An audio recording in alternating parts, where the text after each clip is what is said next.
All right, we're recording. Hey, everyone. Before we get started, we have a fighting response for our meeting. Absolutely, that's exactly how we're going to kick this off. So two announcements I'm going to do real quick. Obviously, one of those is that we are starting the rudimentary planning for Agile Atlanta 2020. More to come on that. Just keep an eye on the website, agiledayatlanta.com. We are looking to hopefully start getting things together soon and getting tracks out and get speaker submissions and all that fun stuff. We may be changing location this year. It may be a little smaller this year just because we're going through a kind of a nonprofit transitional period where we're trying to get all that stuff kicked off. What that means for everyone on the Zoom who's attended or anyone here, that if it's smaller, it's going to sell out. It's sold out the last 4 years. So as soon as you see tickets, be sure you're on our email list. You go to our website, add your email to our to the list. That way we can keep you guys up to date when tickets go on sale because they'll sell out. So, and the second announcement is I want to thank Megan from eHire. Give her some props. eHire's been an amazing partner for us. They feed us. They're here to learn and grow. We love it that they do this though, but we actually love it more that they're here to learn. They're here to share about a lot of things that they do. So definitely a round of applause for Megan because she does an amazing job, and we thank her for that. So with that being said, I am going to turn the reins over to our speaker tonight, Michael Anderson. He's going to tell a little bit about you guys, or tell you guys a little bit about himself, and share with us a really interesting topic tonight. I think a lot of us are really key to learn more about. So since this is Zoom, what we'll do is if you guys have questions in the room, I've got a mic, raise your hand. We'll get you a mic. For folks that are on Zoom, I'm going to be monitoring chat. We're going to try to go back and forth to get one of each of your questions so we can be sure that we are representing you guys fairly. And then for any questions that you guys want follow up, Mike's going to share his, you can find him on LinkedIn. Feel free to reach out, connect, ask questions. I'm sure he's more than happy to answer those then. So with that, I'll turn it over to Mike. Great. Thank you, Chad. And thank you again for allowing me to share some of my stories here today. So just to set the stage, one, as Chad said, if you have any questions, I like some of these things to be very interactive. So don't worry if I'm speaking, if you think that I'm going through a slide, just raise your hand. I love to talk throughout the slides. They're really there just for me to cue and just for some visuals. And two, you might hear some. I just moved to a new place today, so my office is not ready. You might hear some background noise. I live in Brooklyn, so you're definitely going to hear some sirens. You're definitely going to hear people yelling. And I never hear it. Everybody else hears it that does not live in Brooklyn for some reason. But I think I'm a little numb to it. So right now my title is the head of agility. Not really sure what that means. Titles are very strange, right? In our industry, they keep changing. But one of my jobs is to mature our IT division, and then moving on to more business agility, and try to mature the entire organization, and then figure out where are we going to go from there, right? From traditional Scrum, agility to what's next, right? And the question is always, what is next? So I'll tell you a little bit about our story, and something that I think a lot of organizations are starting to talk about and do now. Some of the progressive stuff that I feel that we've done. A lot of people I'm talking to in other larger organizations are starting to do the same thing. So I'll start from the beginning. And really the beginning is where did this really start, right? It started with, as we all know, the Agile Manifesto. And, for me, one of the most important phrases in there is we are uncovering better ways of developing software by doing it and helping others to do it. And if you stay true to the spirit of agility and you listen to this one and you read this one phrase, you have to assume it's going to change, and it's always going to move. So I put a little timeline together. It's pretty interesting because this started.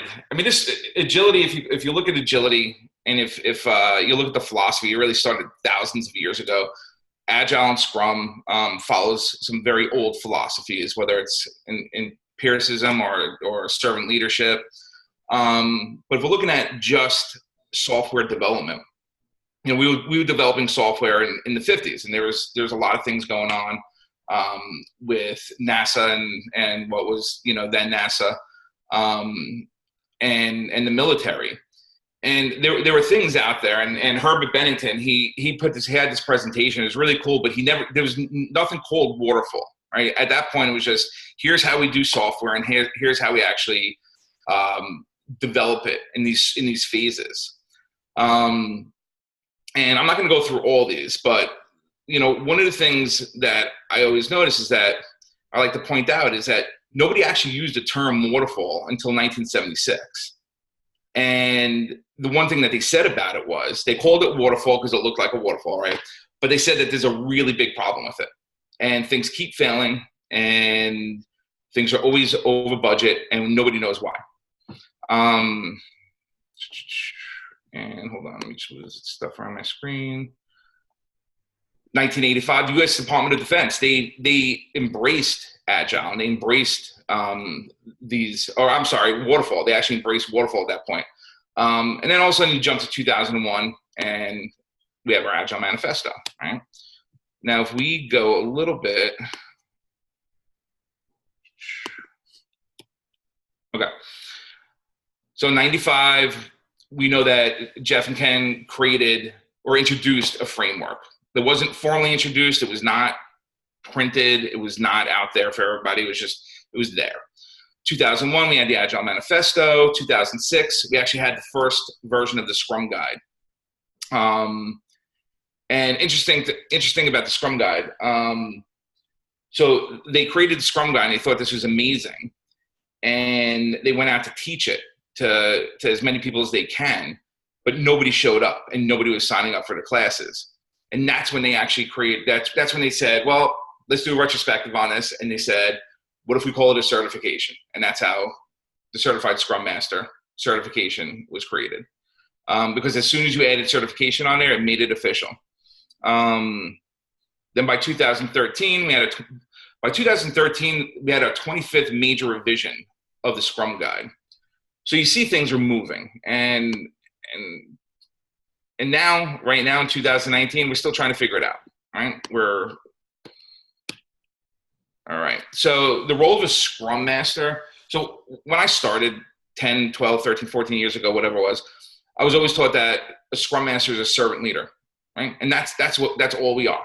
We're a servant leader. We're teaching others how to teach others. And that's the true philosophy of a servant leader, right? We teach people how to be more autonomous. We teach them to be wiser and smarter and how to learn. So this way they can now teach other people, and that's how organizations should grow. Servant leadership, once again, has been around a really long time. Even before Greenfield wrote about it, he took it from an old philosophy that's a couple thousand years old. It's pretty interesting. Now, I work a lot with PMI. And so I work a lot with project managers. I come from kind of a project management background. And I'm fully embedded with Scrum and Agile and Scrum Alliance. But my problem is every time I talk to anybody, this is what it looks like. It looks like you have the project management side, Agile mindset side, you have blame versus working towards a common goal, deliver on time versus deliver customer value, and bureaucracy versus empowerment. But so this is the problem that is happening right now in the communities. On the people I talk to on Scrum Alliance side, I'm just going to use one side to another. They don't know, they're going on and on and on, and they're following the rules. They're following the rules of being a great Scrum Master or maybe a great coach. But is there something missing, right? Now, the same thing with PMI. PMI, they are very scared because a lot of people I talk to, they just don't know. They understand that Agile is here. They understand that pretty much every company out there will be embracing agility and Scrum or any sort of framework that falls under Agile. So now you have all these people and these project managers who think that they're going to be out of a job soon.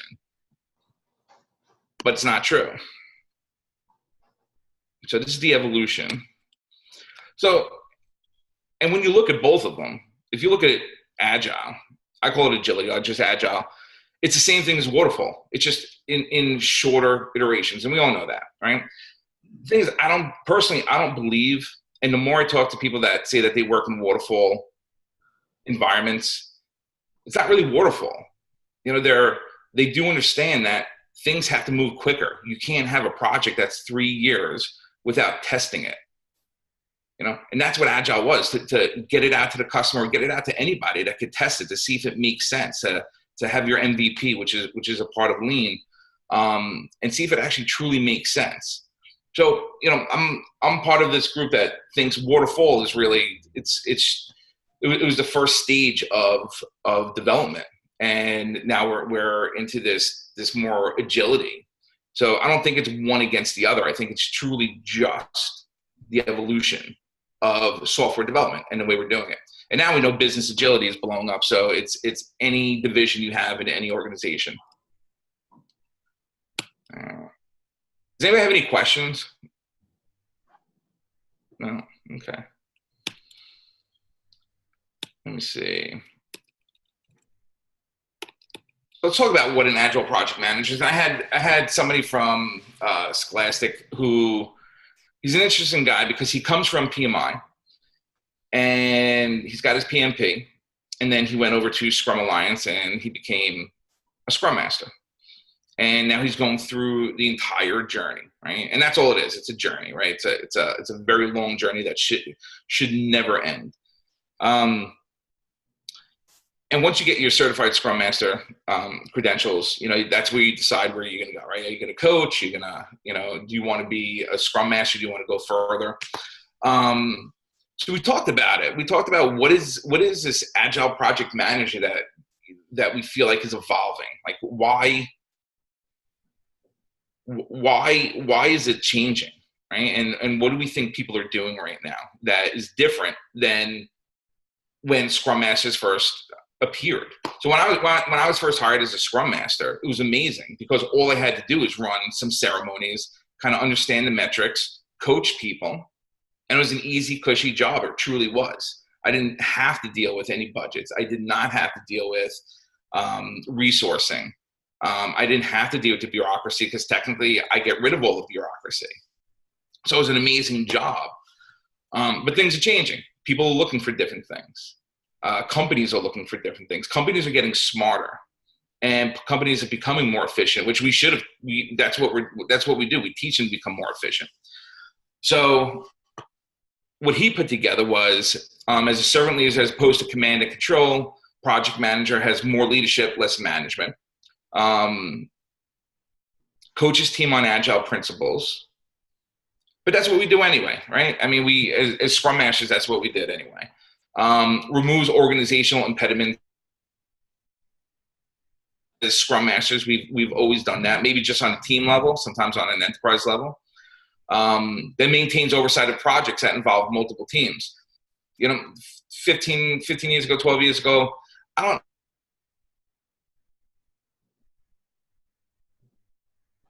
we weren't the main person to get rid of dependencies. Blockers are different. For me, blockers are different than dependencies. And it monitors corporate policies. So here's something, I never really had to deal with corporate policies. That was not my job when I first started. If we look at the Scrum Guide, it never talks about corporate policies. It talks about truly protecting the team, making sure nobody interrupts the team and allow them to work and allow them to do what they do autonomously, but more in a very kumbaya setting.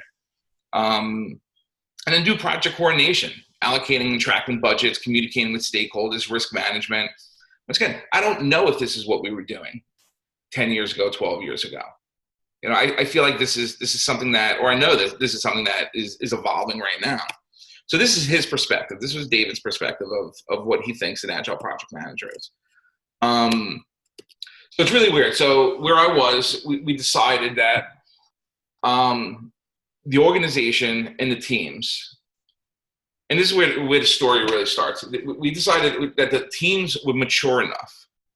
And so we have these really cool things that we create to test whether in how mature an individual is in an agile setting, how mature a team is, how mature a program is, and then ultimately how mature the organization is.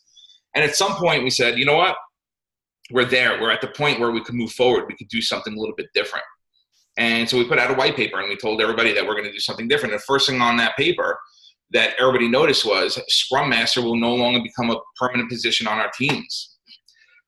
And this will become a role that anyone in the team should be comfortable playing and should rotate. So within 10 minutes, honestly, within 10 minutes of sending this email out, I had about 25 chats, emails, people coming up to me, and everybody thought they got fired. That was it. We just fired every Scrum Master in Scholastic, right? And I'm sitting there going, no, it's 17 pages. Don't read just one little thing. You have to read the entire 17 pages to get it. And when they did, and I told them to read it twice. You have to read it twice to really understand it. We just decided that everybody did a great job. Everybody was a little bit of a superhero. Everybody did what we taught them. And now they're evolving and they're moving forward. And we don't need that Scrum Master just to teach the teams. The teams understand now that they're now more mature and they could help. You know, we always thought, well, we always have new people coming in and we need that one person. Well, the whole team should be that person. Everybody on that team should now be the servant leader. And that was the true idea of servant leadership. We're teaching everybody how to become servant leaders. So now this just allowed us to open the role of a Scrum Master. We took the term Scrum Master out, and we did something interesting. We asked people, well, what do you want to do?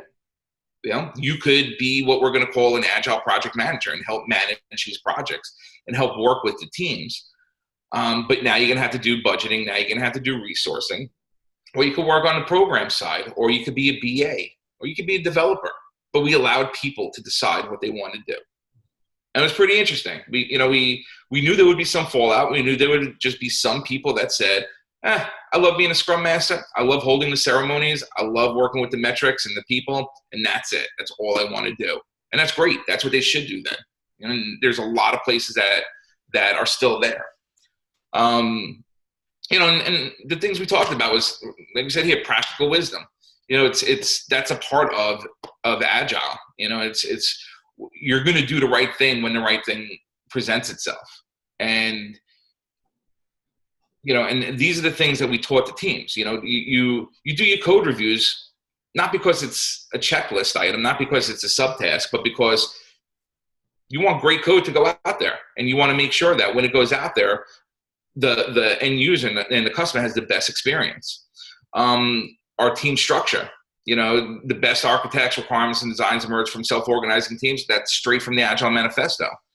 With the roles, you know, we talk about teamwork. We talk about having, you know, the teams make the decisions that managers used to make. We took away every single manager at Scholastic within our IT department, and we crunched it. And the managers were now functional managers. They didn't manage people per se, but they helped with more higher level functions, like, you know, maybe talking about or helping teams with new tools or things like that, of being our champions. You know, I always love this quote by Henry Ford: "Quality means doing it right when no one is looking." Right, and that's part of our values as a Scrum Master, or, you know, coming from the Agile community, the Scrum community. You know, we teach those values. Do it right because you should. All right. So that's what we did, and I'll talk about how it affected people. I'll tell you. how it's working right now, and then maybe we should go into some questions. So once again, people were taken back by this, and we knew they were going to be taken back by this. But it's okay. You can't wait for perfection, because if we waited for perfection, we would never have done this. So we just kind of had to throw some people into the fire and say, look, it's okay to make mistakes. We're here to make mistakes. We're here to learn from our mistakes.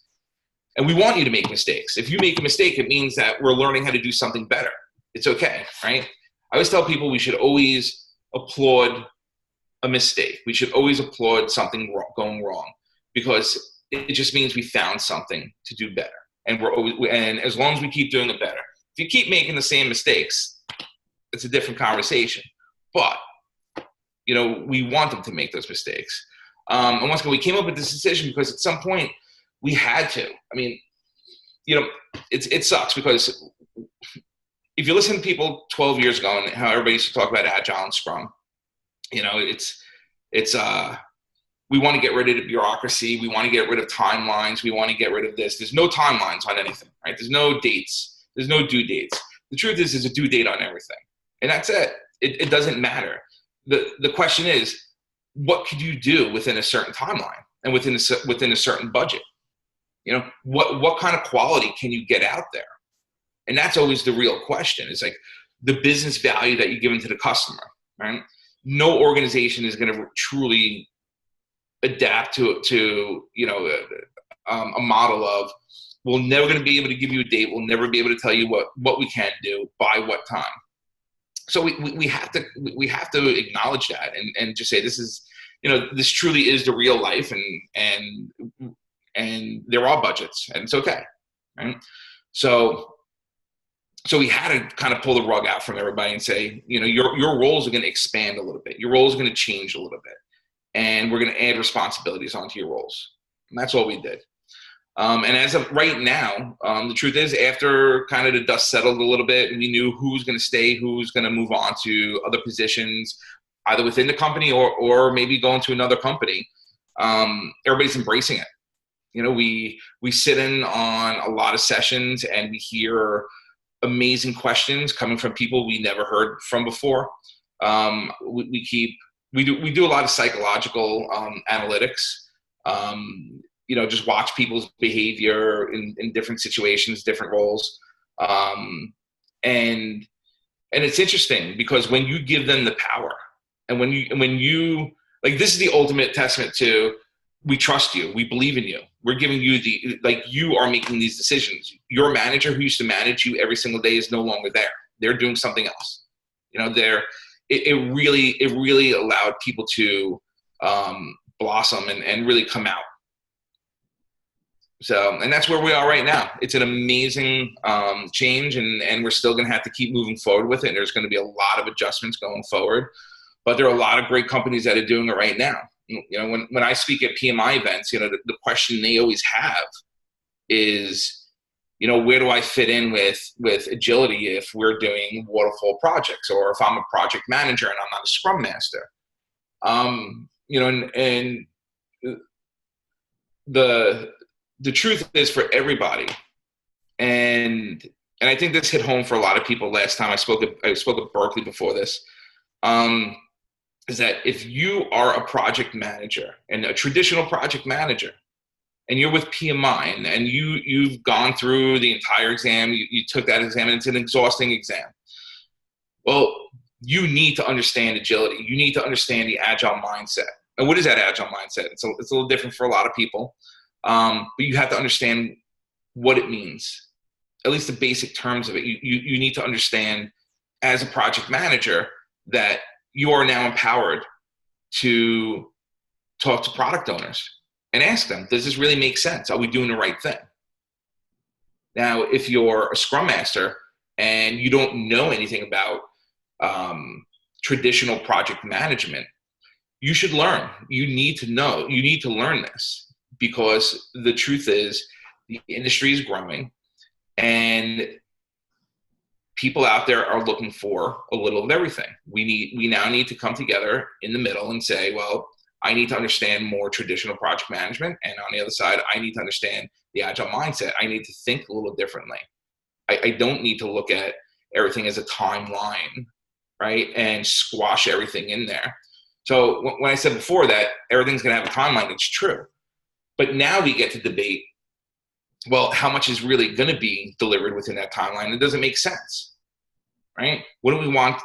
This much of business value that's right for business, and this much that's wrong, and we throw away anyway, and that was the whole change in the agile, and that was the mindset change that people really need to start embracing, doing the right thing.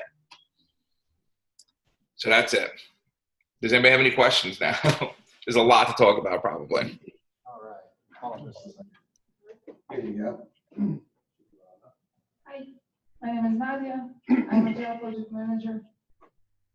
Was Scrum Master before. Right now, already for about 1 year, Agile Project Manager. I'm thrilled to see this subject discussed. Couple of things. How are your retrospectives going? And another question is, let's a little bit double click to the aspect of estimations and how teams are doing estimations without Scrum Master as such. Okay, could you repeat the first one first? Retrospectives, how are they doing and retrospectives? Oh, retrospectives? So the idea is that the teams now know what ceremonies we're supposed to have. And listen, I'm a big believer that, once again, if you read the Scrum Guide, it's an amazing guide, and that's what it was, right? It was a guide. But I don't believe that, first off, that every team and every organization should follow Scrum Guide, to the team, and it would be silly if you did. You had to adjust it. So, teams should know at some point what ceremonies they need to conduct, but they should also know how frequently they need to conduct them. So there are times that we do retrospectives, and we might do it twice or 3 times in a sprint, or we might not do it for 2 sprints. We might not do, we'll always do sprint plan, but daily stand-ups, that's another thing that we change around. Like we change things around where we say you don't have to ask those 3 questions. If it doesn't make sense for you to ask those 3 questions, we have a lot of data teams that things change way too quick. And we say just talk about something that makes sense. But the point of a daily stand-up is it's like a mini plan, right? It's not a status meeting. It's literally a mini plan. You're replanning your day of what you thought it was yesterday, what you thought it was going to be. So the retrospectives, the teams now know that they have to hold it. They decide when they're gonna conduct them, and they rotate it. So we ask the teams to rotate it. We ask not just one person do it, not just one person facilitate it. We ask that throughout the whole process, one person picks it up one sprint, another person will pick it up another sprint, and everybody just kind of gets used to it. And it's been working. It's been working really well. And the second question, what was? It was about estimations. Estimations. Just handling that today without a Scrum Master. So estimations are still happening. And I mean, the Scrum Master, well, let me ask you something. Let me ask you a question. What do you think the job of the Scrum Master was or is? Function and the way of leading the team in this particular aspect, the estimations, checking how the sprint planning is going. That part of the role, how did it get distributed? Coach and team, how to do the estimation, how to do. Well, so we'll still have Agile coaches, right? So we'll still have people that work with the teams on things that they need. We guide them. Teams always have questions. We have retrospectives on a team level from a coach. We'll also have futurespectives that we do. But so there's always going to be somebody there that helps guide teams, but they're not there daily. So if I'm coaching a couple of teams, I'm not going to be there every single day with the teams watching what they're doing. But the teams at this point, once again, the teams are mature enough that they need to be able to talk about a story and estimate it and go around the room, and they all know, so I have a little trick I always ask random people when we were doing story grooming and we were estimating stories. I would ask random people. I would say, okay, well, why don't you explain to me the business value or the function of this from the product owner or from the customer? Explain to me exactly what's supposed to happen. If they can't explain it to me, then, I always felt that the story grooming was not done, right? You have to understand more than just a small little tech piece. But now I hear the developers asking the same question, and somebody random will be sitting in the corner and be like, well, why don't you explain it to me? And so they have to be mature enough to switch over to this model. And, you can't take the servant leadership of a Scrum Master, and Scrum Masters is still needed. But Scrum Masters need to expand their knowledge, right? At some point, a Scrum Master, we always say we're working ourselves out of a job. It's true. We are. Because at some point, the organization's like, okay, well, the teams know exactly what we're doing. How do we get better? How do we move forward? How do we become more efficient and not have 20 Scrum Masters, but, maybe more coaches, Scrum Master, / Scrum Masters. So the team just has to be mature enough to do this. Did that answer your question? I think we have one question over here, and then I think you're down here is next. So. Okay. Hi, it's Frank Polak. I was a project manager for 30 years almost, and now in the last few years been teaching. I teach PMP prep classes and also the ACP prep class. I've also taken the Scrum Master certification. So the struggle that I've always had, and I'm glad to see what you're presenting here, because especially when I teach the ACP, it's for project managers who need to learn about Agile. Mm-hmm. And it talks about the servant leader and a lot of things, but it never really clearly says where do you straddle that line, because again, you're either in the Scrum Master world or your PM world, according to the way PMI laid it out. Now, coming up next year, the PMP is going to be totally revised, where half of it is going to be Agile. And so, of course, there's howls and screams from the construction folks and others who will never see Agile. But on the other side of the house, this seems like the perfect solution, especially in larger organizations where management doesn't really know what's going on. So I guess my question is this something that you see becoming a new methodology for Agile? Is it just something that you've found that's working for you right now, that hopefully people start adopting? Because I think this is the perfect solution for a lot of these situations. Yeah. So when I talk to people from PMI, and I talk to a lot of the leaders in PMI about what they're teaching now and what the curriculum is really going to be, and that's why I speak a lot at these PMI events in New York, because they are interested in this, right? There's a lot of people interested in this. They're trying to figure it out. I think if PMI is teaching right now, and they probably are, because I know their revision was moved forward, right? Like it got postponed a little bit, the new test, because they needed to expand Agile just a little bit more in there. I don't think it's a new methodology. I think it's an iteration of the way we deliver software, or we deliver anything, right? Any part of project management and how we're conducting business these days. Just like, people think it's waterfall or Agile. I believe it's just the evolution that we've been going through. That waterfall was how we executed projects, 10, 20, 30, 40 years ago. But things have evolved, and people have learned, and they learned that we need to do things a little bit different. I mean, technology. If you look at technology today, it was just like the 50th year, right, of year anniversary of the internet. Think about how far we have come in 50 years. And even 50 years ago, I don't remember, I'm 40 something years old. I was in my 20s when the internet was really hot, right? That's when AOL came out and all these things. So, I mean, it's not that, it's a short period of time and so much has changed. So I just think it's an evolution. And I think that, personally, I think Scrum Alliance needs to rethink a couple of things. And especially what they teach. Like, I know on the PMI side, you get things like emotional intelligence. And I think we need more of that on the Scrum Alliance side.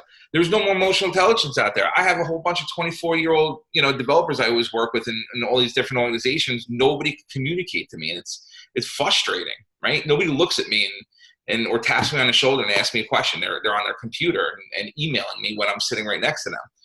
So it's, I think we need both. I think we and it's not even, I see the patterns. I see what people are asking for, and I see the frustrations from management, from finance, and I also see the uncertainty from the project managers and from the Scrum Masters, right? There should be no uncertainty. We all just need to learn, and we need to learn different disciplines. We should always learn. We should always teach ourselves new things. You don't have to go out and spend $800 on an emotional intelligence class. It's $32 for Emotional Intelligence 2.0. It's a great book. I've read it a bunch of times, and I do a lot of workshops on it. Just like anything, people should be taking courses on, how to build roadmaps. Why not?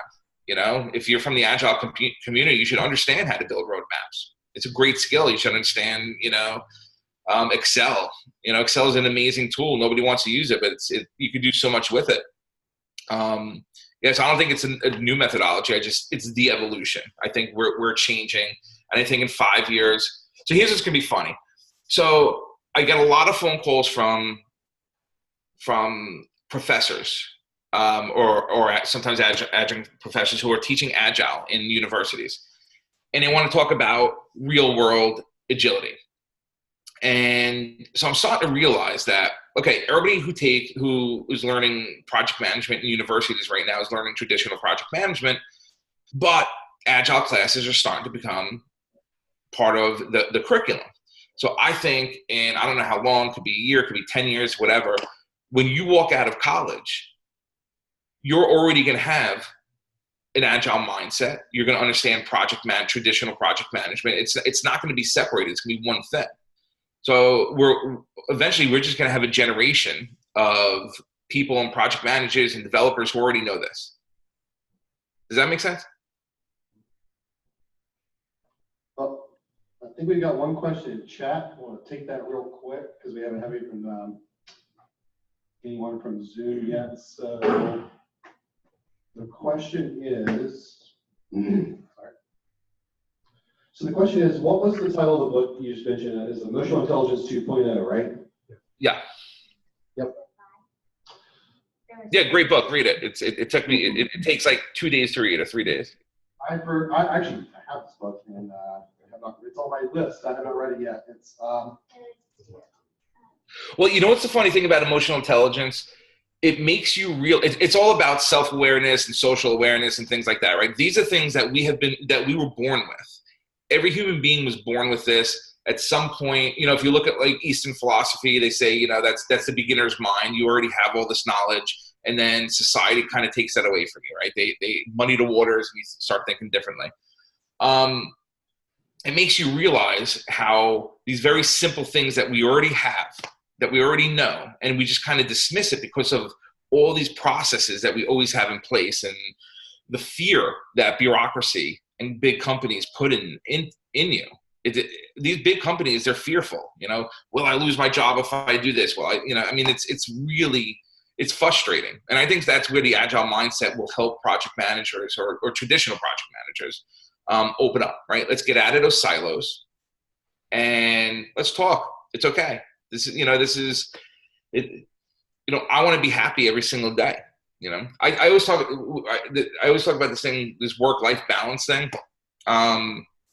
And people always say, I want a work-life balance. And the truth is, there is no such thing as a work-life balance, right? I go to work, I'm working 8 hours a day. I travel about an hour and a half each way. That's most of my day. I go home, I still think about work. And if somebody in my house is like, hey, what'd you do today? Tell them about work. And then maybe have 2-3 hours, and then I go to sleep, right? The truth is, work is life, life is work. You might as well make work a great experience, and that's part of the Agile mindset, right? Make every day great. Don't have these little silos, and open them up and be good to people and have them be good to you. And there should be no animosity in these organizations. And so that's a true Agile mindset, right? So, and that's what emotional intelligence teaches you too. So it's pretty interesting, but it's all human nature, right? We were all born with these instincts. Yes, Michael, this is Mark Hyam, and thanks for sharing your thoughts today. Question I had, you may have mentioned it in your presentation, but I may have missed it. In that transition period where you're moving into this transforming your teams, did you and your teams clearly articulate to your distinctive teams what the expectations were? Did they know how to form a team, how to get together and do all of these activities that were expected of their smaller teams? How did you articulate that so they knew what the new expectations were? So we created guilds, and the guild leads were like champions, right? So maybe there's a champion for quality, and there's a champion for agile, and there's a champion for engineering best practices. So we had people there to support everybody, but we also knew that the teams were already there. Teams were already formed, and we knew things were going to change a little bit. I'll tell you what did change. Like, so if we had a program, and we said, look, we need smaller teams, so we need you to work it out. If you have 40 people in your program, have a better balance of team members, because we all know, having 15 people on one team, it's just not efficient. It doesn't work. It doesn't work well. So let's try to balance that a little differently. So we helped them, we guided them through it. And we didn't say, like, on a Thursday, we're changing today. We said over the next couple months, we are changing this over. And we worked with all the programs, and underneath the programs, all the teams. So we were there for them, but once again, at this point, we kind of feel like the teams or the people were mature enough that if we put them in the right place, that they would come together and talk about it. And if they had any problems or issues, we would know about it, since we were guiding them or sitting next to them, in a way. But they really rose to the challenge and did an amazing job. So this is my follow-up then. So was there an expectation then that all the individual teams understood that they were now to be self-directed teams? There was an expectation that we know that not everybody was as mature as other people, right? So we're gonna have all different levels of maturity. The expectation was that if you weren't there yet, that you spoke up and we talked about it. The expectation was that we knew there was going to be failures, and if there weren't failures, then we're doing something wrong. Like if everything is truly a success, like something is going wrong, and I know it. It's that you get that gut feelings like things can't be this good. But the expectations were that they were at least mature enough to say, wait, I don't get it. Or how do we do this? How do we do that? How do we work together like this? How are we, if we're changing teams over, how are we becoming truly cross-functional? And then we're there to guide them. Then the coach is there, to help guide them into true cross-functionality. Every team should be able to help with, DevOps type of work. How do we push things to production? How do we get to true continuous integration? So the expectation was just, we know some people are going to be better than others at it, and the ones that weren't, talk to us. Does that make sense? Actually, go ahead and take one from chat real quick, and then we'll ask the other one here in the room. So one from chat actually asked the question: does the PM role shift to devs too? Example: this would be the same dev who's sitting next to you, emails you a question instead of asking you in person. Wait, could you repeat that? I apologize. Sure. It says, does the PM role, the project manager role, shift to devs too? The example was that the same dev who's sitting next to you emails you a question instead of asking you in person. So we would have a designated project manager on the team, whether we called him an Agile Project Manager or Project Manager, we didn't care. So what I would tell people in teams is that, hey, listen, everybody should be able to answer some question, right? And if you have your program lead and you kind of feel like they're the ones that can answer this question and they're not there, or maybe you just don't have a program lead in that program right now, then there's somebody else there that should be able to answer the question, and it keeps rolling down. Somebody should be able to answer one of the questions.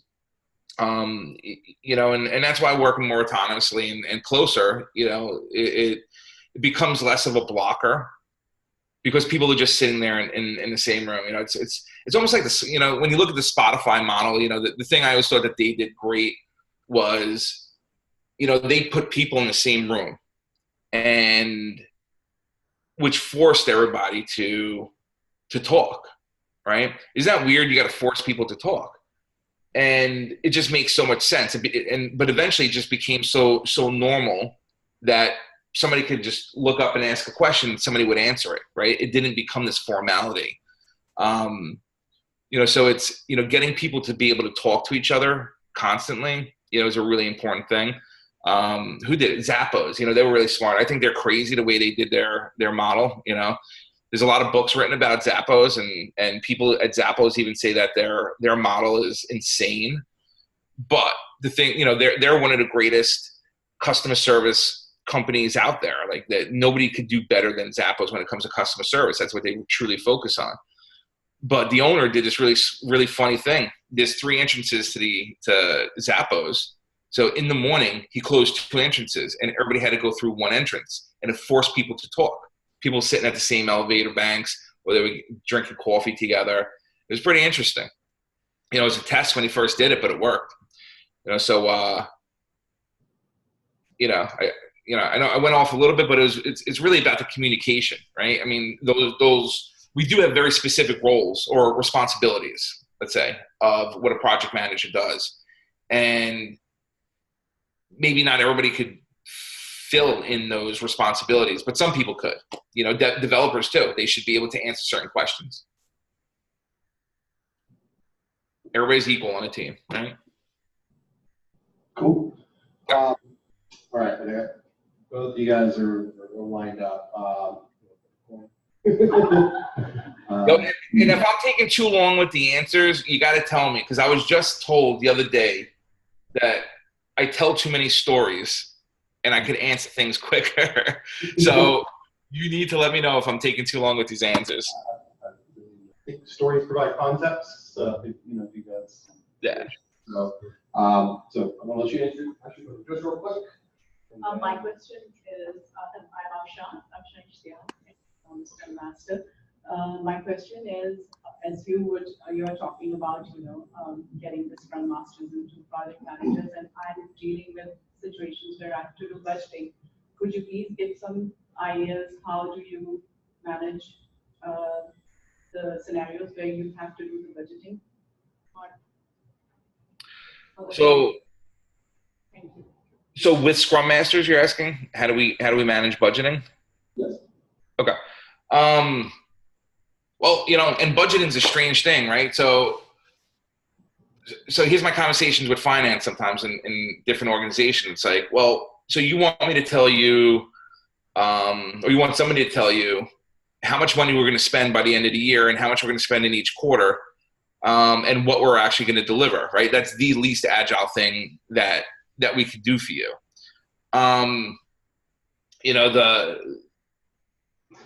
So it's a tough one, right? So how do we teach Scrum Masters, and to work within budgeting? The truth is, Scrum Masters have to learn the same way we tell developers to learn new technologies. I've had Scrum Masters where we had them work with program managers who did all the budgeting for that program. And what the program managers would do, they would give them like 1 or 2 projects to help with the budgets and reconcile the budgets and reconcile the resourcing. Nothing happens overnight, right? And we all have to remember that nothing will happen, nothing will change overnight. But we have to continue to grow in the company. But this is why I say, if you're a traditional Scrum Master and you started out getting your 2-day certification with Scrum Alliance, and that's where you started, then you need to start understanding budgeting. You need to start understanding risk management, resourcing, just as much as anybody from a traditional project management side has to understand that real, true, deep, philosophical, agile mindset, right? How to think a little bit differently, how to be a little bit more open-minded. It's we all have to, like, every single day I'm trying to learn from somebody, because one day somebody else is going to take my job. So did that answer your question? Yes. Yes. Okay. We got another question from here in the room. It's Ron Crawford. It's kind of on the same lines. For Scrum Masters that you've worked with who may have to start adopting some aspects of project management, what do you think are those aspects of project management that they struggle with the most, that they have to learn or they have to really embrace? I think Scrum Masters, if you're a traditional Scrum Master, right? I think the fight of budgeting and timelines is because it goes against everything we originally learned. And you have to come to the realization that everything is going to have a budget, and everything is going to have some sort of a timeline. Something has to be done by some point, right? So I think that's the hardest part for Scrum Masters, is to really focus on that and now start understanding how to manage that, right? Because you could use the things that you learned on the Agile side and teach and coach and guide product how to look at business value, and how are you going to prioritize things, and how do you look at things that we're going to build differently, right? How to manage their expectations. That's what we should be doing, right? So as Scrum Masters, we need to help them manage the expectations of what will be delivered. I've had product owners in the past through different organizations that would say, well, you promised X amount of story points, and this is what I thought. I had this one idea, and I estimated the story points to be 600 story points to deliver all this stuff. I was like, well, why did you do that, right? Why did you estimate something at 600 points? Because, that's not your job, and you shouldn't be doing that.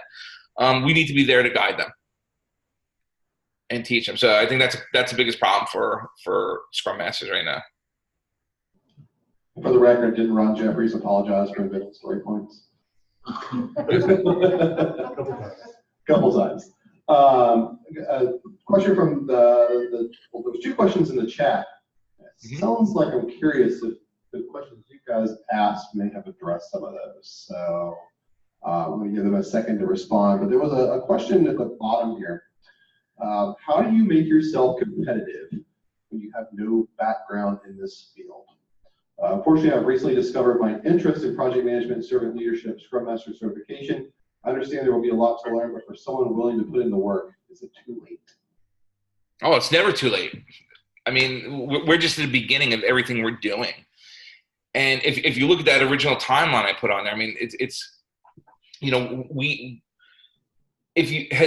if you listen to like somebody like Jeff Sutherland talk, and you start to realize, Mike Beadle, I used to work with, he was one of my mentors, who's part of the manifesto, and he was starting business agility, a great framework for business agility. They all say the same thing. They're learning every single day, and they're changing every single day. So there's no, if you don't start now, then you're never going to do it. And there's going to be work tomorrow. There's going to be work in a month, in a year, in 5 years, in 10 years. You might not be hired as a senior PM or Scrum Master or, organizational lead coach or whatever the day, you come out of the gate, but who cares, right? Nobody is. But you have to start somewhere, right? Everybody has to start somewhere. So no, it's not too late. We have one more question from the room here. Hi, it's Frank again. Just to follow up, and I'm just curious if it's off topic, let me know, but I'm just curious with your involvement with talking to PMI folks, what is your impression of the changes in the PMP, adding the Agile? Do you know enough about it yet, or I'm just curious, understanding about it? I don't know enough of what they're going to change, but like I don't know what the actual test is going to look like. Well, the approach is that they're going away from, supposedly from the original framework of initiating, planning, executing to more about people and process and Yeah, but you still need both, right? Like, so for any project, let's say you're in a pure Scrum and Agile environment, we still need to plan, right? Something needs to be initiated. We're going to have kickoff sessions, but we're doing it a little differently, right? So we're inviting different people to those meetings, and those are some of the things you learn in Agile. So so in Lean, they had this session called the value stream mapping, and value stream mapping is amazing. I love value stream mappings. There's a lot of things you could get out of it. For me, when you have a team where there's this gap between business and the team, you get everybody together for value stream mapping, and you talk about your entire workflow, right? So Jane, who's the head of business, wakes up in the middle of the night, has an idea, writes it on a Post-it note, right? Now what happens? What is every single step that happens from that point to the time it's delivered to the customer? And at the end of the session, the developers, the execution side, will look at business and say, oh, I did not know you had to do all these things. But on the same side, business is going to look at the same thing and say, oh, I did not know you had to do all these things. I did not know this was happening. And it really, it blends the team, and it creates unity for the entire team now, right? Now teams are not broken up between business and execution and development. But I think I went a little off topic again, but that's okay. Did that answer your question a little bit?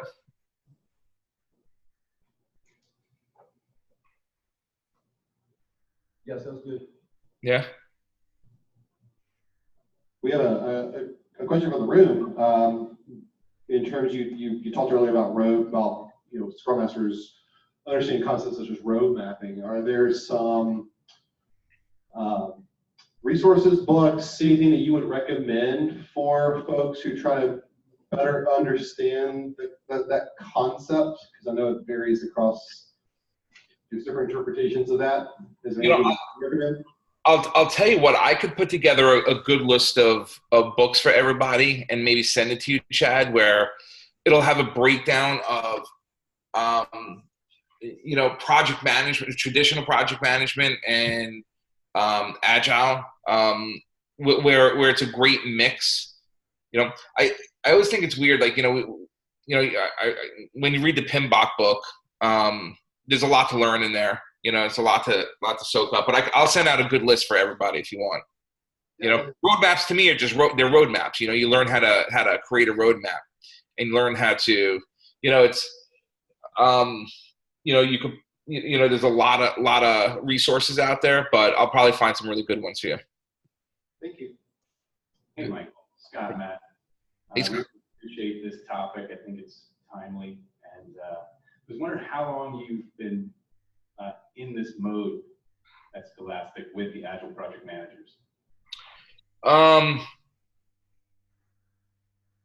Probably, I think we started this around 8 months ago. Excellent. And I know if you don't want to tell us, that's fine. But what learnings have you had? You said it's working. What learnings have you had with? I'm thinking maybe 25. You said you had 25 Scrum Masters, so maybe now you have 25 Agile Project Managers or something thereabouts. Maybe some more specific learnings. What has worked well, and what are you still working on? All right. Right, and the numbers are just hypothetical, so I always just pull out hypothetical numbers because I never really talk too much about the organizations I'm with because there's always legal stuff that I have to worry about, especially with publications, right? So the learnings that we found, well, that's a hard one. Specific learnings, we're still learning. Like we're still going through the motions, and I don't know. I can tell you this: it's working, right? But the specific learnings, some, I'm probably just not allowed to talk about, a lot of our lessons learned just yet. But, I think everything that we do and everything that any organization does, just like any team, right? It takes time to see where it progresses to. And I think we need more time to say, here's a whole list of things that we can tell people that worked or didn't work. The one thing I could say is that it is working. People are feeling better, and people are learning more, and we're getting more done. So that's a good thing, right? The whys we're doing it, why we're learning more, and why we're working out those metrics and trying to figure out why it's happening. But I think I'll tell you the one learning I can tell you that I can really talk about is that when you do give that empowerment, right? And this is part of the Agile mindset. It's empowerment, right? You tell people that your voice matters. You have to, because that voice does matter. I don't want to hear a tech lead give me every estimation and tell me every single way we're doing something or executing something, right? Because there's 5 or 6 other developers in that room that just might know a little bit more about that one piece of functionality than the tech lead. So we have to hear from everybody. So the learning is that one, it is working, but the empowerment you give people and remind everybody that they matter. It's amazing when you tell somebody. It's like anything in life, right? If you tell your significant other, I love you, right? It means something, right? If you really mean it, I guess, right? If you just walk by, I love you. But this is part of that, human nature thing, right? It just be honest with people, tell them that they matter, that we care about you. Be empathetic. Always be empathetic with people. It goes a long way. Be vulnerable, right? So anybody there that is part of the project management side, or PMI side, it's you have to be vulnerable. And that's something we learn from Scrum Alliance or from Agile is, people need to know that I'm here to coach you, but I'm human too, and I get hurt every single day, and I'm vulnerable, and I'm never 100% right. Sometimes I tell people I'm probably 90% wrong all the time, but that 10% is probably going to be good stuff. So we should listen a little bit. It just makes it human, and we all have to live in that environment. Does that make sense? So I have a question. So to kind of piggyback a little bit, so as you guys are going through this transformation, and the idea is that as Scrum Masters are moving to Agile Project Managers, you mentioned before one of the things that kind of kicks that off is there's a level of maturity within the team that they kind of reach that place where that becomes more possible. Is that right? Yes. Okay. So in that regard, as the teams are becoming more mature, are you observing things in like the outcomes and the questions that the questions they're asking in terms of like what they're delivering? Are you seeing like measurable changes in like quality? For example, you see maybe is there as these teams are maturing, the Agile project managers here we're delivering on time, but maybe with less defect. Are there things from that perspective you can share in terms of like in generalities? Yeah, so we do see an increase of untouched features. For me, when I say untouched, I just mean like we're not going back in and fixing it, right? So it's going. We meet our definition of done, and we're not getting something back from QA saying that it's broken, right? In either in production or in one of our lower environments. That just means people are doing a better job, right? They're taking their time, understanding the code, doing the code reviews, doing a unit test, things like that. And also automation, right? Tons of automation. So we are seeing a difference. When you teach a developer about quality and how to find quality, in code, they start developing a little differently, right? So you do see that difference. So we are physically seeing less bugs going out there, which is a really good thing. As far as business, how much business value, I think it takes a lot longer to really measure. Business value is a really hard thing to measure. It's I mean, every company has their own way of measuring business value, and they're probably all wrong, right? It's, some just do it with money, some do it with whatever, how happy are people, but it's a real, I would love to solve that problem and write that book, because then I could probably take a year off. Yeah, and I need it. Awesome. Any other questions from, let's see, there's someone on chat had questions. Let's see what they have. Is it possible to get PDUs for this session? That's up to BMI, so you'll have to keep that up to them. So. I have always never used these kind of data for PDU. I've always had my documentation here. I've never gotten questions. I'll say this, Scrum Alliance takes these for SEUs as well, so I do know that, because I've reviewed, and so they do take these. So when you get into the book list, can we get the PDF of this as well? Mike, can you share the PDF with this? Is it shareable outside of the org? My deck? The deck? Yeah, I'll take one or two things out, and then I can share the deck. Okay, perfect. Yeah. Awesome. So what other questions you guys have? How do we follow him? How do we follow Mike? So Mike, you're on LinkedIn? Yeah, I'm on LinkedIn, and I'll send you out some other like Twitter things or whatever. I'll give you a whole list of stuff. Okay. Do you have any blogs or anything that you should contribute to this topic, or? I am, I have a blog that I have not released yet, but I have a bunch of things that I put in there called scrummers.org. I'll open that up soon. Awesome. It's like one of those things, like I should have learned that from all my sessions with product owners. It's never going to be perfect. Just let it go, right? And see if it works. Yeah. All right. Anything else? Oh, no other question here? All right. So what's next? For what, me or Agile? What's next? I think in the world of agility, I think the understanding of Agile is growing. They say 80% of companies now are taking in Agile. I think it's a lot less than that, but I think at some point every company will be embracing it. It's going to be the norm. I think this is all going to be the norm. I think we all have I think we all have a great career ahead of us.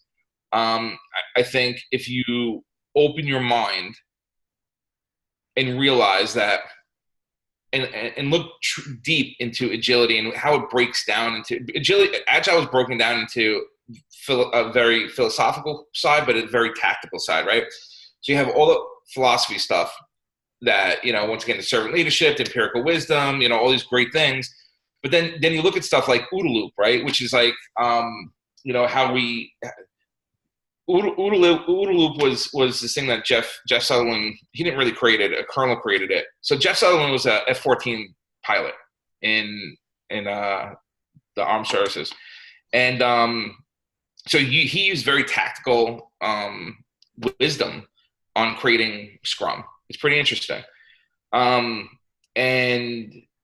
it was this maneuver that they used with their F-14s because they couldn't really beat out the MiGs. It was really interesting in the Vietnam War.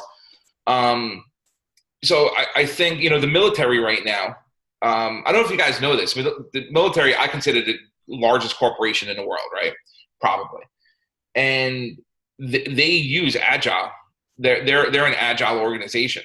They use it every single day. They started in Afghanistan, and they use it in Iraq a lot. And they brought they used to have these big teams that used to go in, and they brought them down to small little teams that would go in and be able to make decisions on their own. They have daily stand-ups every single day. It's pretty interesting. So I think we all have to expand our minds and think about how we can use it in not just our organization, but in our daily life and how we talk to other people and how we interact with other people. I think it's pretty interesting. So I think that's what's next. I think just, we're at the beginning. I think there is so much more coming. Just keep doing it and keep learning and understand that understand that mindset first, get there. Understand why we're doing it, right? The whys are always the most important. Thank you. This is really great. I think we all needed this. It's been a question in all the organizations, I would say, right now. So thank you very much. My question is, suppose, if somebody's planning to take PMP right now, what would be your advice?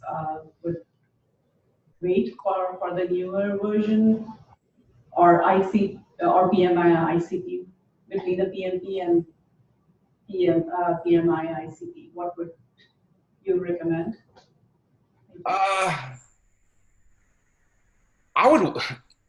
I think it's coming out early 2020. Does anybody know the exact date? Yeah, it's summer, at least the summer of 2020. Okay. My recommendation as instructors, I would take it as soon as you're ready for it.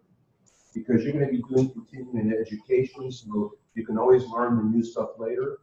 But right now, the classes that are being taught are for the current version. You have to wait till next year to actually take a class that will be appropriate for that exam. So if you're ready, I would say take what's now and just go with it. And this is the reason I brought up the question was because the ACP seems to be kind of hanging out there. If the PMP now has more Agile, what is the ACP then? Because the ACP was a 2-day class to teach, it's a certification that says, hey, project manager, this is what Agile is about. And this is how you're not supposed to be command and control. And this is how you're supposed to be a coach.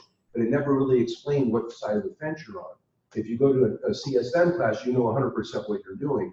And so that's been the struggle. And this sounds like a perfect answer if PMI would say, leave the PMP alone and redo the ACP for those that do Agile. Because while I agree that, yes, Agile is the way to go, there's still a lot of areas that I teach in large power plants and stuff, they don't do Agile. It doesn't fit for they have to plan everything up front. It has to be approved by the government. And so maybe there's some Agile tendencies that can happen, but as far as a certification for traditional project management, I think there's still value in that for a lot of other industries. So that's my 2 cents. Yeah, you need both. Listen, I'm doing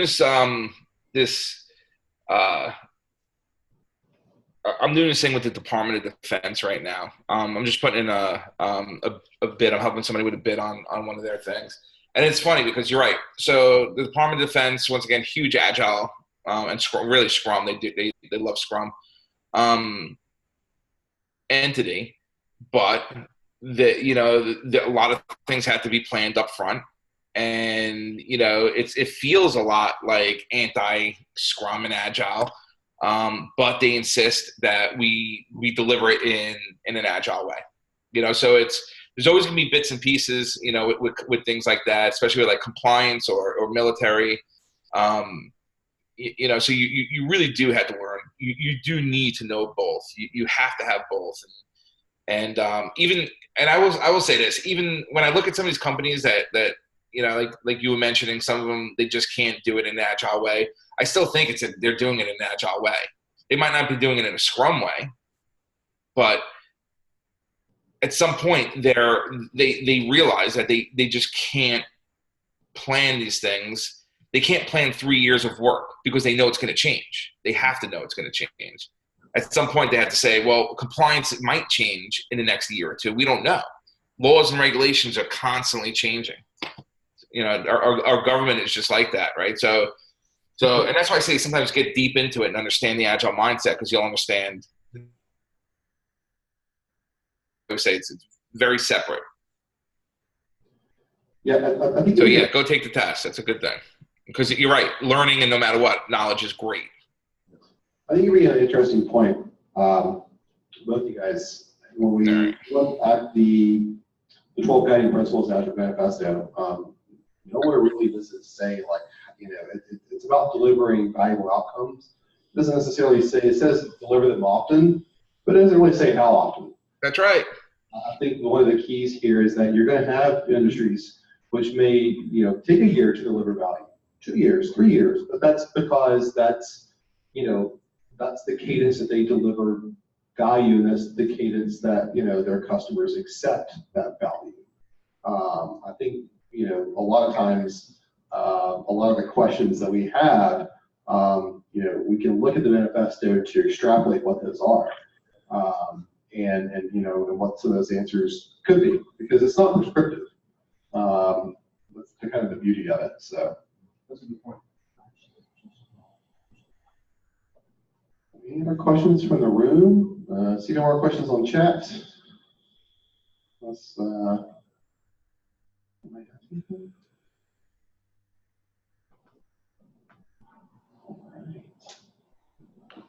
You're quiet.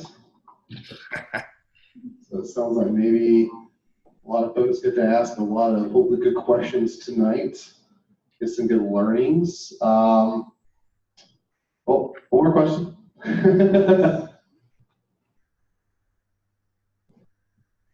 Since I'm first time Agile Project Manager, again, outside of my organization, whom else do we need to talk with? Who are the other Agile Project Managers you would recommend to connect with? What do you mean in your organization? So overall, who are the Agile Project Managers we need to follow? Oh, anyone. Follow everybody. Everybody's got something to say. Everybody's got something. Listen, for every one good thing I say 20 terrible things. And people look at me like, what are you talking about? Whatever. Isn't the growing community, in terms of, is that kind of where, like, maybe that's part of what you're asking, is there this like a growing community of Agile project managers out there? Well, there's not a community of Agile project managers, but if you look in Scrum Alliance, there's some great forums where people will specifically be talking about Agile project managers. It might be random. It might not be one dedicated to it. I'm putting out a white paper soon, so hopefully we'll get a more of a following after I put the white paper out for the Agile project managers. But that's just one thing I talk about. I talk a lot about the mindset and the philosophy behind it. It's weird. I grew up studying Eastern philosophy since I was like 4 years old, and I think that's what drew me to Agile more than anything else. Just the philosophies behind it. I'm sorry, I don't know how to take this notification thing off my phone, and my son. So that's all good. Yeah. And so I mean, there's a lot of great people. Do you go to the regional events? Because the regional events is amazing because you meet so many great people. If you go to the coaches clinic or something like that, you can really meet some great coaches and follow them because they really do have a lot to say. And the purpose of the coaches clinic is they're there to guide you and answer any questions. It's amazing. So there's actually a great coaches camp. I was fortunate enough to attend a couple weeks ago. It was in Raleigh. It was the Raleigh Agile Coaching Camp. Sponsored, actually led by Bob Galen, who's really big into the Scrum space, especially the Scrum product ownership space. And so the camps, I think it was the first one in Raleigh. And so those are definitely around. And then obviously there's other events. Southern Pride Agile, actually Atlanta, new ones popping up all the time. So and the great part about those events, and I'll kind of pitch Agile Atlanta specifically, is because we have a lot of mix of just everyone. One day event. I mean, we have project managers, we have Scrum Masters, we have project leaders, and it's getting in that mix, I think, and really hearing the different perspectives and seeing how they all tie together. So. Yeah. And what I do sometimes, I look at on Scrum Alliance, if you just search up certified Scrum trainers and enterprise coaches, it'll give you a list. There's only about 400 and change of these people worldwide. And a lot of them have a lot of great blogs out there, and a lot of spaces that they talk in. Yeah, a lot of really good people out there. Yep, absolutely. Well, unless there's any more questions from the room, and I haven't seen chat move past 15 yet, so I've been trying to catch those. Maybe we wrap it up. Michael, you got a parting word for us? One little nugget of wisdom you want to share with us before we just wrap it up for the night? the only wisdom I always have is just keep learning, keep moving forward because there's a lot to learn. I just want to make sure that you learned something from me. I hope you did. Does everybody feel like you got a little bit out of what we talked about today? It's important to me that I know we did or didn't. Yes? All right. No, I appreciate it. And I wish I was there because I love Atlanta. So one day I will be visiting Atlanta again, and maybe it'll be during one of your meetups. Yes, we'd love to have you in person. So, yeah. Well, I mean, we're comparing like New York traffic to Atlanta traffic. Atlanta traffic probably still worse. So. Like New York traffic. I don't won that award. Well, Mike, thank you so much. We really appreciate it. Enjoyed the time, enjoyed the content, and we're recording this, so for everyone that's listening, that's here, I'll be wrapping this up. We'll be getting this out on YouTube, and so that way we can share amongst ourselves. And then, this is the last meetup of the year, so I'm glad you guys all to make it. We'll be ramping back up in January 2020. We always take the holidays off. We have family to spend time with and food to eat and things to do. So we appreciate it. We appreciate Michael closing us out for this year. It's a good year. Absolutely. Thank you, guys. All right. Be good.